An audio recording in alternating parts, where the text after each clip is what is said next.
할렐루야. 오늘은 아론의 쌍난 지팡이라는 제목으로 은혜를 나누기를 원합니다. 인사합니다. 사랑하고 축복합니다. 사랑하고 축복합니다. 사랑하고 축복합니다. 아멘. 언젠가 뉴스에 이런 사건이 보도가 된 적이 있었습니다. 아들이 아버지를 구타했던 사건인데요. 아들의 나이는 42살이었고 아버지의 나이는 72살이었습니다. 그런데 이 아들은 직업이 없어서 그때까지도 아버지로부터 용돈을 다 쓰고 있었습니다. 그러던 어느 날 아버지가 아들의 이 허랑방탕한 생활에 대해서 꾸중을 하면서 좀 아껴서 쓰라라고 이야기를 했더니 그만 그 말에 격분해서 아버지를 구타했던 그런 사건이 있었습니다. 그런데 아버지를 때린 것도 모자라서 그 집에다 그만 불을 질러버렸습니다. 그야말로 아버지의 권위가 그 집에 아버지의 권위가 땅바닥에 떨어진 사건이었습니다. 뿐만 아니라 요즘 교사들의 권위도 많이 추락하고 있다는 사실들이 보도가 되고 있는데요. 어느 초등학교에서도 이런 일이 있었습니다. 선생님이 수업 시간에 자꾸만 딴짓을 하고 엉뚱한 일을 하는 학생에게 좀 꾸중을 하고 뒤에 나가서 서 있으라고 했더니만은 이 학생이 그만 핸드폰을 꺼내가지고는요, 그거를 찍으면서 이것을 경찰에 신고하겠다. 또 인터넷에다가 올리겠다. 이렇게 협박을 하는 일이 있었다고 합니다. 이처럼 학교의 선생님들의 권위도 굉장히 지금 많이 떨어지고 있는 상황입니다. 꼭 학교의 선생님뿐만도 아닙니다. 심지어 우리나라의 최고 지도자라 할 수 있는 대통령도 마찬가지입니다. 한마디 말 실수만 하면은 온갖 사람들이 그렇게 대통령의 권위를 깎아내립니다. 대통령뿐입니까? 교회의 지도자인 장로나 목사들도 마찬가지입니다. 굉장히 많은 사람들이 이런 권위가 실추되고 있는 것들을 우리가 보고 있습니다. 왜 이런 일이 일어나고 있는 것일까요? 그것은요, 사람들이 권위와 이 권위주의를 제대로 구분을 하지 못하기 때문에 그렇습니다. 권위라는 것은 남을 지휘하거나 통솔해서 따르게 하는 힘을 말합니다. 그러니까 어떤 공동체를 올바로 세우고 이끌어가는 힘을 권위라고 합니다. 그럼 때문에 어떤 공동체가 올바로 서려면은 이 권위가 지켜져야 되고 마땅히 존중되어야 합니다. 그런가 하면 이 권위주의라는 것은 어떤 일에 있어서 권위를 내세우거나 맹목적으로 그 권위에 복종하는 태도를 말합니다. 그러니까 힘으로 권위를 주장하는 것을 권위주의라고 합니다. 또 힘에 밀려서 마지못해 그 권위에 복종해주는 태도도 권위주의의 산물입니다. 이런 권위주의는 공동체를 병들게 하기 때문에 철저하게 타파하는 것이 맞습니다. 오늘 우리 사회에서는 이 권위주의의 잘못을 청산한다고 마땅히 지켜야 할 권위까지도 흔들고 있는 것입니다. 가정에서, 학교에서, 교회에서 또는 나라 전체에서 이런 일들이 일어나고 있습니다. 반드시 지키고 존중되어야 하는 이 권위마저도 흔들고 그래서 무너지고 있는 현실인 것이죠. 그래서 이 사회가 이렇게 어지럽고 혼란스럽다라고 볼 수가 있습니다. 오늘 본문은 바로 이 권위의 문제를 다루고 있습니다. 오늘 본문은 진정한 권위는 무엇이고 또 그 권위는 어떻게 세워져 가야 하는가 하는 것을 우리에게 가르쳐주고 있습니다. 민수기 16장은 이스라엘 백성들이 38년의 광야 생활을 거의 끝내가는 시점에 또 하나 일어난 반역 사건을 다루고 있습니다. 우리가 이미 보았지만은 레위 지파의 고라라고 하는 사람이 르우벤 지파의 다단, 아비람과 결탁해서 250명의 지휘관들을 동원해서 최고 지도자, 이 모세의 권위에 도전한 이 반역 사건을 다루고 있는데요. 이 종교 지도자, 정치 지도자, 그리고 군 지휘관들이 다 의기투합해서 모세의 권위에 도전한 것입니다. 수많은 이스라엘 백성들이 여기에 동조했습니다. 한마디로 이스라엘 공동체 전체에 심각한 위기 상황이 도래한 것입니다. 그러니까 하나님께서 직접 개입하셔서 이 반역의 무리를 응징하셨습니다. 땅이 갈라져서 반역의 주동자들을 다 삼켜버렸고요. 또 불이 나와서 그 추종자 250명들을 다 태워버렸습니다. 그리고는 다시는 그런 일들을 범하지 않도록, 다시는 모세의 권위, 하나님의 권위에 대적하지 않도록 250명이 들고 왔던 향로를 가지고 이 제단을 감싸는 노판을 만들어서 감싸도록 만들었습니다. 그래서 하나님 앞에 백성들이 나올 때마다 그 노판을 보면서 자신들이 하나님께 대적했던, 모세의 권위에 도전했던 그 사건을 보면서 반성하고 앞으로는 다시는 그런 일을 하지 않는 그런 교훈으로 삼도록 했습니다. 그런데 백성들은 어떻게 합니까? 바로 그 이튿날 다시 수많은 백성들이 몰려 나와서 왜 너희들이 고라를 비롯한 250명의 여호와의 백성들을 죽였냐라고 하면서 모세와 아론에게 대들었습니다. 도저히 참을 수가 없었던 하나님께서 이번에는 너무 크게 분노하셔가지고요, 이 권위에 도전하는 백성들에게 전염병을 내리는 심판을 내리셨습니다. 가까스로 모세와 아론이 하나님께 중보해서 그 전염병이 그치기는 했지만은 이 하나님의 심판으로 무려 얼마나 많은 사람이 죽었는가 하면요, 14,700명이나 되는 이스라엘 백성들이 죽임을 당했습니다. 이런 배경에서 오늘 본문은 하나님께서 다시는 이러한 일들이 일어나지 않도록 특단의 조치를 취하는 이야기를 기록하고 있는데요. 바로 여러분들 잘 아시는 아론의 쌍난 지팡이 이야기입니다. 하나님은 각 지파의 대표로 하여금 지팡이를 하나씩 가지고 오게 했습니다. 그리고는 거기에다가 각각 자기 지파의 이름을, 자기 이름을 쓰게 했습니다. 레위 지파가 가져온 그 지팡이에는 아론의 이름을 쓰게 했습니다. 이 12개의 지팡이를 성막 안에 있는 언약궤 앞에다 두게 하셨습니다. 다음날 들어가 보니까요, 다른 지팡이들은 다 그대로인데 아론의 지팡이에만 변화가 있었습니다. 그 지팡이에 우음이 돋고 또 순이 나고 꽃이 피어서 살구 열매가 달린 것입니다. 본문 8절 말씀 보세요. 이튿날 모세가 증거의 장막에 들어가 본즉 레위 집을 위하여 낸 아론의 지팡이에 우음이 돋고 순이 나고 꽃이 피어서 살구 열매가 열렸더라. 아멘. 학자들은 이 일들이 거의 동시에 일어난 것으로 보고 있습니다. 상식적으로 생각해 보세요.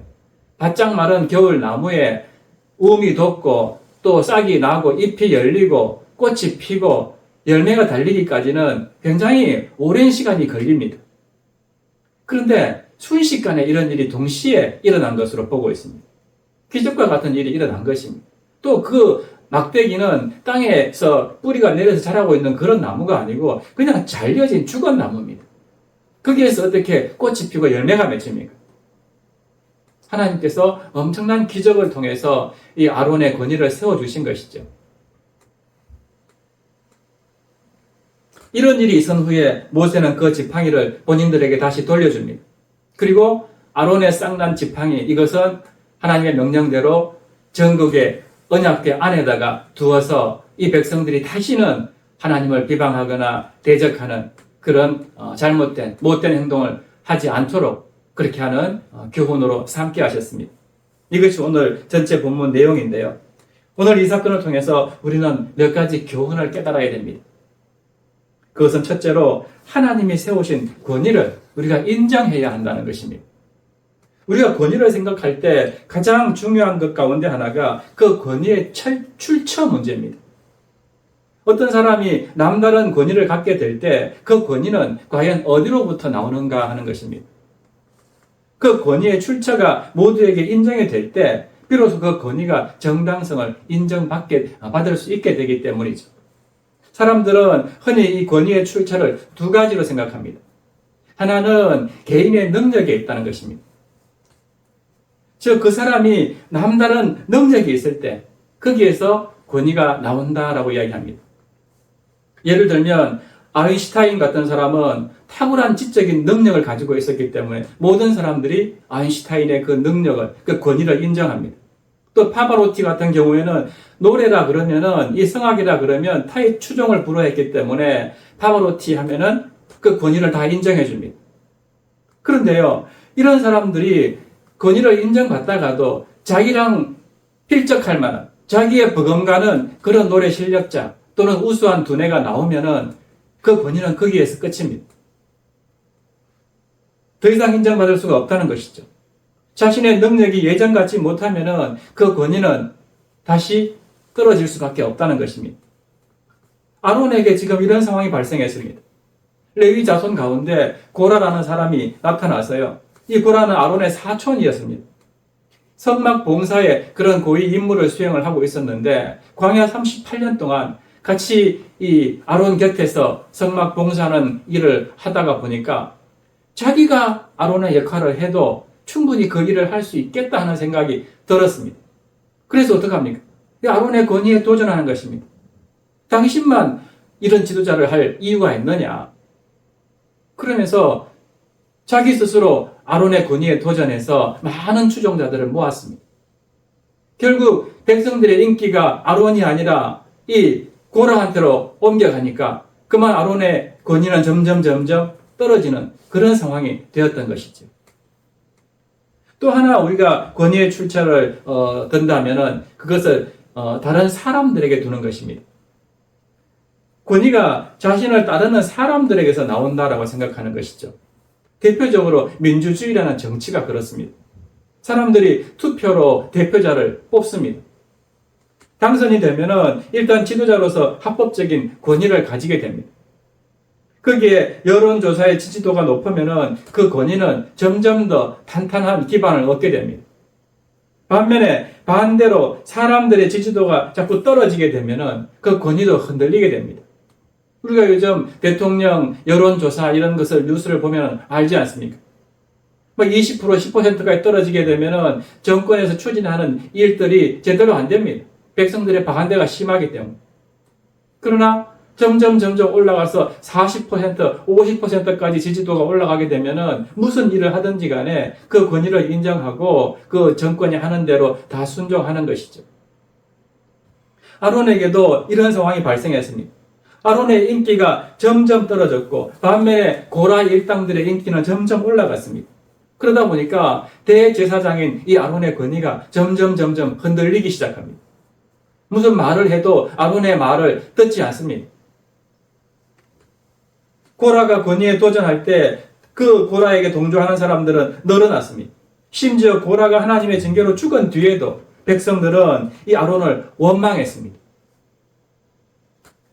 그런데요, 오늘 본문은 이 권위라는 것이 개인의 능력이나 또는 다른 사람들의 추종 이런 것들로 인해서 세워지는 것이 아니라 하나님께로부터 나온다라고 말씀합니다. 권위의 출처가 하나님께 있다는 것입니다. 하나님께서 아론을 선택하셔서 대제사장으로 세우신 것은 그가 남다른 능력이 있고 특출한 인물이었기 때문이 아니었습니다.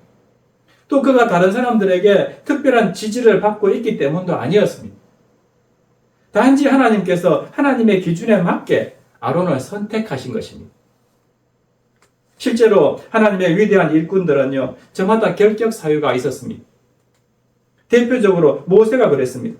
이스라엘 백성들이 애굽의 바로 왕 밑에서 압제를 당할 때에 모세는 왕실에서 호의호식하면서 살았습니다.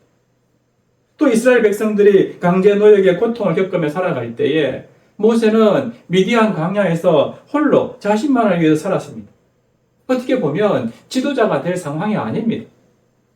그런데 하나님께서 그를 택하셨습니다. 하나님께서 그를 보내셨습니다. 하나님께서 그와 늘 함께 하셨습니다. 하나님께서 친히 이 모세의 권위를 세워주신 것입니다. 또 사도 바울도 그랬습니다. 바울은 그리스도인들을 핍박하는데 가장 앞장섰던 인물이었습니다. 예루살렘과 유다 땅의 그리스도인들을 잡아다가 온갖 핍박을 다 가했습니다. 심지어 외국 땅, 저 시리아 다메섹까지 쫓아가서 그리스도인들을 잡아들이려고 했습니다. 교회의 지도자가 될 만한 인물이 아니지 않습니까? 그러나 하나님께서 그를 택하셨습니다. 그리고 그를 보내셨습니다. 그 사도 바울과 하나님은 늘 함께 하셨습니다. 하나님이 친히 바울의 권위를 세워주신 것입니다. 그렇습니다. 권위는 하나님께서 세우시는 것입니다. 우리가 이것을 깨달아야 됩니다. 가정에서 부모의 권위도 하나님께서 세우십니다. 교회에서 주의 종의 권위도 하나님께서 세우십니다. 장로를 비롯해서 또 평신도 지도자들의 권위 역시 하나님께서 세우십니다. 나라의 대통령도 나라의 위정자들도 다 역시 그 권위를 하나님께서 세우십니다. 그러므로 내가 볼 때에 그 사람이 나보다 못하다, 못해 보인다, 능력이 없는 것 같다 라고 해서 그 권위를 인정하지 않으면 안 됩니다. 그것은 곧 하나님의 권위를 인정하지 않는 것과 같기 때문입니다. 사람들에게 인기가 없다고 그 권위를 인정하지 않으면 안 됩니다. 하나님께서 당신의 기준에 맞게 그 권위를 세우셨다 하는 것을 기억하시기 바랍니다. 두 번째로 하나님이 세우신 권위 앞에 우리는 늘 겸손해야 됩니다. 아론의 변화된 지팡이를 보고 이 아론은 무슨 생각을 했을까요?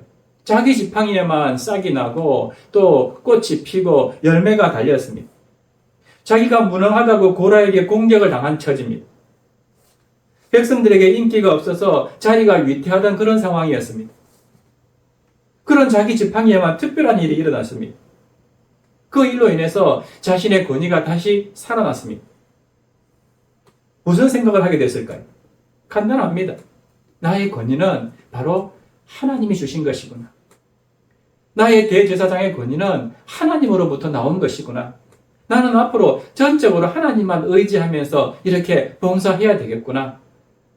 이렇게 겸손하게 섬겨야 되겠구나. 이런 생각을 했을 것입니다. 그렇습니다. 하나님께서 특별하게 은총으로 권위의 자리에 세운 사람들은 겸손해야 됩니다. 왜냐하면 자기 자신을 권위의 자리에 세우신 분이 바로 하나님이시기 때문입니다. 성경에 보면 사울은 가장 실패한 지도자의 한 사람으로 소개되고 있습니다.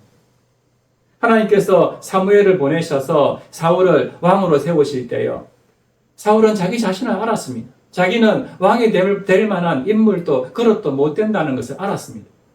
그래서 기름 부음 받을 때 이렇게 말합니다. 나는 이스라엘 지파의 가장 작은 지파 베냐민 사람이 아니니까. 또 나의 가족은 베냐민 지파 모든 가족 중에 가장 미약하지 아니하니까. 당신이 어찌하여 내게 이같이 말씀하시나이까. 자기 스스로를 잘 알았습니다.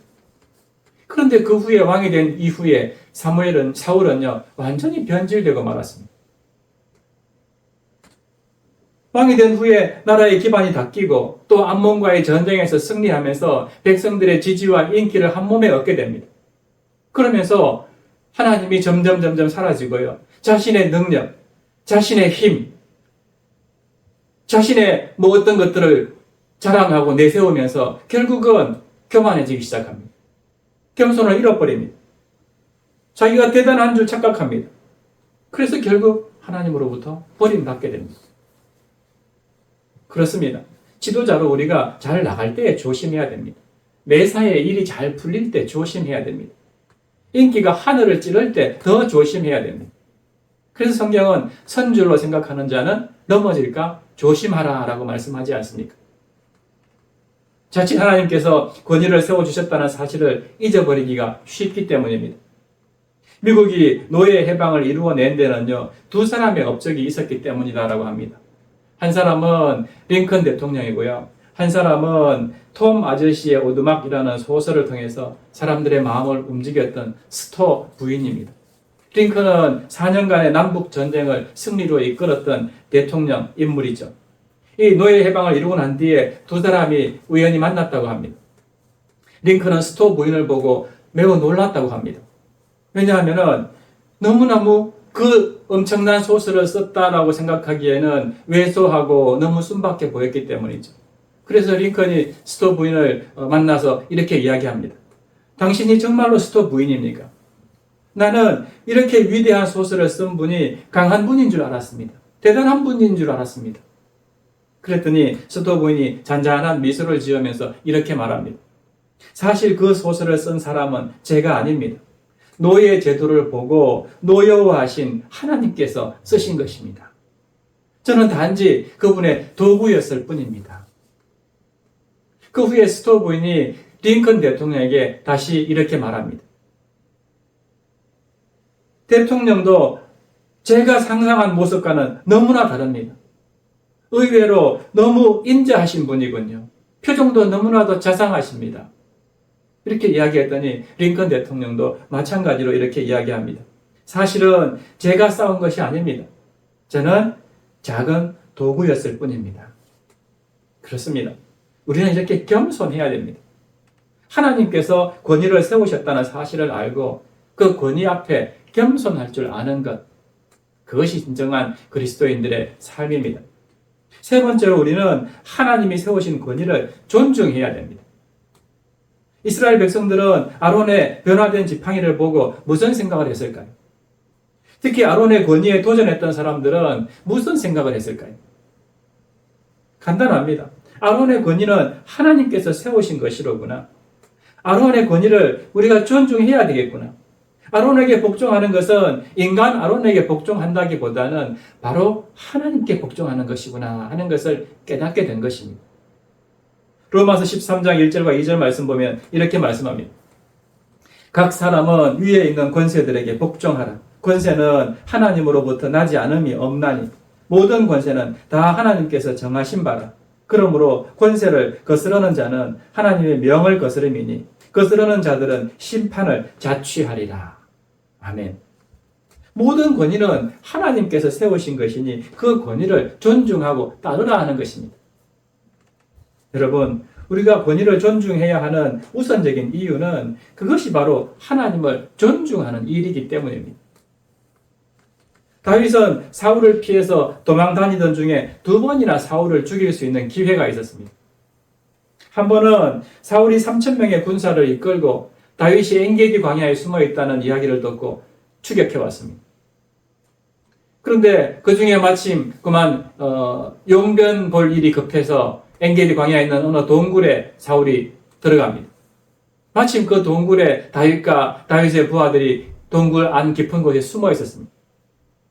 다윗의 부하들이 하나님이 주신 사울을 죽이라고 하나님이 주신 절호의 기회라고 이때 그를 죽이자고 이야기했지만은 다윗은 이런 지하에 거절합니다. 하나님이 세우신 왕을, 하나님이 기름 부어서 세우신 왕을 어떻게 내가 죽일 수 있느냐? 죽일 수 없다고 합니다. 그래서 그 용변 보는 사울의 옷자락만 칼로 살짝 베었죠. 그러나 그 왕의 옷을 벤 것마저도 너무나도 마음에 찔려서 부하들에게 이렇게 말합니다. 사무엘상 24장 6절 보세요.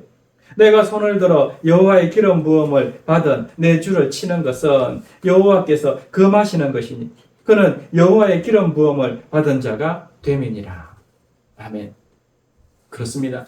우리가 권위를 존중하는 것은 바로 하나님을 존중하는 것입니다. 다윗이 사울을 죽이지 못한 것은 하나님께서 그를 왕으로 세우셨기 때문입니다.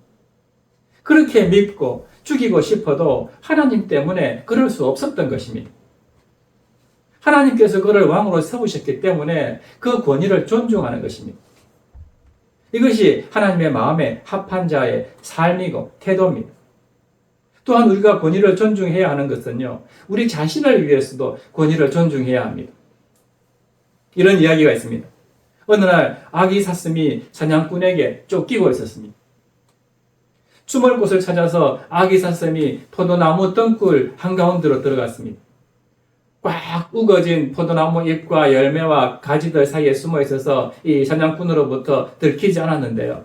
그렇게 해서 사냥꾼이 이제 못 찾아서 갔는 줄 알고 나중에는 한참 시간이 지나서 배가 고파서 쫓기느라 배가 고파서 거기에 달려있는 포도 열매랑 또 포도 잎이랑 이런 것들을 다 갉아 먹었다고 합니다. 그랬더니 어떻게 됩니까? 그만 자신의 몸이 훤히 드러나 버린 것입니다. 결국 사냥꾼한테 발각이 돼가지고 잡히고 말았다 하는 이야기입니다. 포도나무를 우리가 권위라고 생각한다면요, 그 권위를 자기 스스로 훼손을 시킨 것입니다. 결국 자기가 그 권위를 훼손시켰을 때에 자기 스스로에게도 큰 피해가 돌아올 수밖에 없다 하는 것입니다. 하나님께서 우리를 지키고 보호하시도록 교회에서도 가정에서도 나라에서도 우리를 이끌어가는 가르치는 권위를 다 세우셨습니다. 그 권위들은 나라를 지키고 가정을 지키고 교회를 지킬 수 있도록 그렇게 우리에게 주신 하나님의 선물입니다. 우리가 그 권위를 무시하고 존중하지 않으면 그 피해는 고스란히 우리에게 돌아오는 것입니다. 그러므로 그 권위를 존중하고 따르는 것, 그것은 바로 우리 자신을 위해서도 좋은 일이다 하는 것을 기억하시기 바랍니다. 말씀을 정리합니다. 사랑하는 여러분, 하나님께서 선악을 알게 하는 나무의 열매를 주시고 먹지 말라고 한 이유가 무엇입니까? 그저 아담과 하와를 억압하고 통제하기 위해서 그런 명령을 주셨을까요? 그렇지 않습니다. 아담을 범죄하도록 유도하기 위해서 그런 명령을 주셨습니까? 그렇지 않습니다. 하나님은 그 나무를 통해서 그가 누리고 있는 모든 복과 안식이 하나님으로부터 온 것이다 하는 것을 기억하고 늘 하나님을 예배하고 말씀에 순종하는 삶을 살도록 하기 위해서, 그래서 선과 악을 결정하는 진정한 왕은 하나님이시다 하면서 그 권위에 순종하는 삶을 살게 하도록 하기 위해서 그런 명령을 주신 것입니다. 그런 삶을 살 때에 우리가 영원한 생명을 얻을 수 있기 때문에 우리에게 복을 주시기 위해서 그런 명령을 하신 것이죠. 마땅히 그 권위에 우리는 순종해야 합니다. 마찬가지로 하나님이 이스라엘에게 제사장이라는 이런 직분을 주신 것은 그 제사장 때문에 백성들이 하나의 어떤 권력처럼 생각해서 거기에 억압당하고 제지당하고 그렇게 살도록 하기 위해서 이 제사장 직분을 준 게 아닙니다. 거룩하신 하나님 앞에 아무도 나아갈 수 없는데, 나아갔다가는 죽게 되는데, 그런 일을 방지하고 당신의 백성들이 하나님 앞에 나아와서 예배드리고 제사할 수 있도록 하기 위해서 제사장이라는 제도를 세운 것입니다. 백성들은 제사장한테만 가면은 제사장이 모든 백성들의 죄를 대신 듣고 지고 하나님 앞에 나아가서 그 죄를 고하고 용서받을 수 있도록 그 길을 열어주기 위해서 이런 제사장 직책을 주신 것입니다. 그러므로 이 제사장에 대해서 백성들은 마땅히 감사하게 생각하고, 하나님이 우리가 직접 하나님 앞에 나오면은 죽을 수밖에 없으니까 나를 위해서 이런 은혜의 제도, 은혜의 길을 만들어 주셨구나 하는 것을 알고 이 제사장의 권위에 순종하는 것, 그게 마땅히 백성들로서 가져야 될 삶인 것입니다. 오늘 우리도 마찬가지입니다. 하나님은 우리의 죄를 사하시고 또 우리를 당신의 자녀로 삼아서 말씀에 순종하면서 복된 삶을 살도록 하기 위해서 흠없고 영원한 대제사장이신 예수 그리스도를 이 땅에 보내셨습니다. 그리고 십자가를 지고 죽게 하셨습니다. 이 사실을 우리가 기억한다면 이제 어떻게 살아야 되겠습니까? 예수 그리스도, 당신의 아들, 독생자 아들까지도 우리를 위해서 보내셔서 죽게 하신 그 하나님의 은혜를 기억하고 늘 감사하면서 항상 교회의 권위, 또 예수 그리스도의 권위를 인정하고 순종하면서 그렇게 살아야 되지 않겠습니까? 이 십자가를 볼 때마다 하나님을 생각하고 우리를 얼마나 사랑하시는지, 하나님이 세우신 이 모든 질서들을 내가 정말 순종하며 살아야 되겠구나, 이런 마음이 들어야 되지 않겠습니까? 그러므로 하나님께서 교회를 다스리고 세우도록 선택하신 직분자들과 또 지도자들의 권위도 인정하고 온 교회가 그들과 함께 교회를 세우는데 한 마음으로 열심을 다해야 할 것입니다. 그것이 바로 하나님께서 우리에게 원하시는 삶이다 하는 것을 알고요. 이런 십자가를 볼 때마다 또 말씀 보면서 예수 그리스도를 묵상할 때마다 하나님의 은혜를 기억하고 하나님이 세우신 모든 권위 앞에 그 권위를 인정하고 그 권위 앞에 겸손하고 또 권위를 존중할 줄 아는 그런 삶으로 정말 질서 있고 규모 있고 하나님의 영광을 드러내는 저와 여러분 되시기를 주님의 이름으로 축원합니다. 아멘. 이 시간 우리 언제나 내 모습 찬양하고요. 말씀 생각하면서 잠깐 기도하십니다.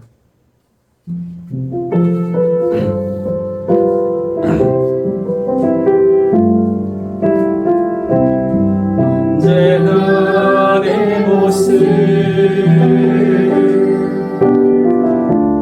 너무나 부끄러워 무릎으로 주님께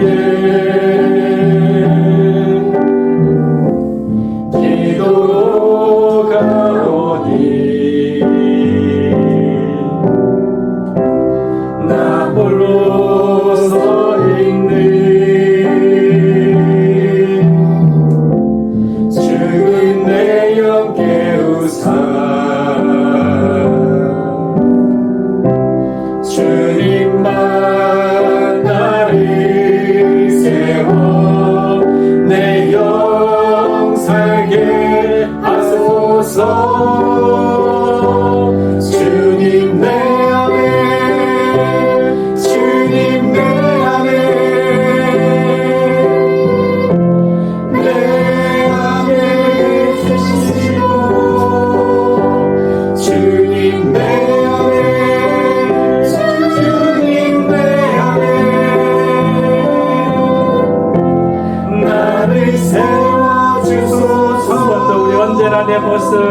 언제나 내 모습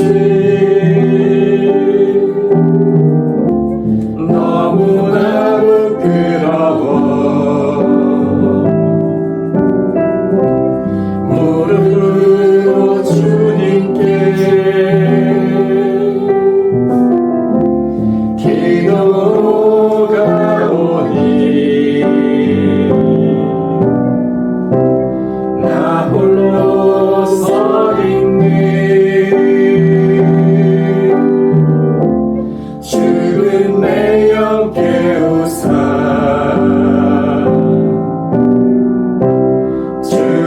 주님만 나를 세워 내 영 살게 하소서.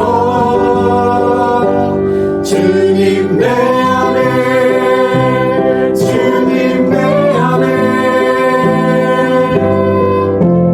내 안에 계시고 주님 내 안에 주님 내 안에 나를 세워주소서. 주님 내 안에 주님 내 안에 주님 내 안에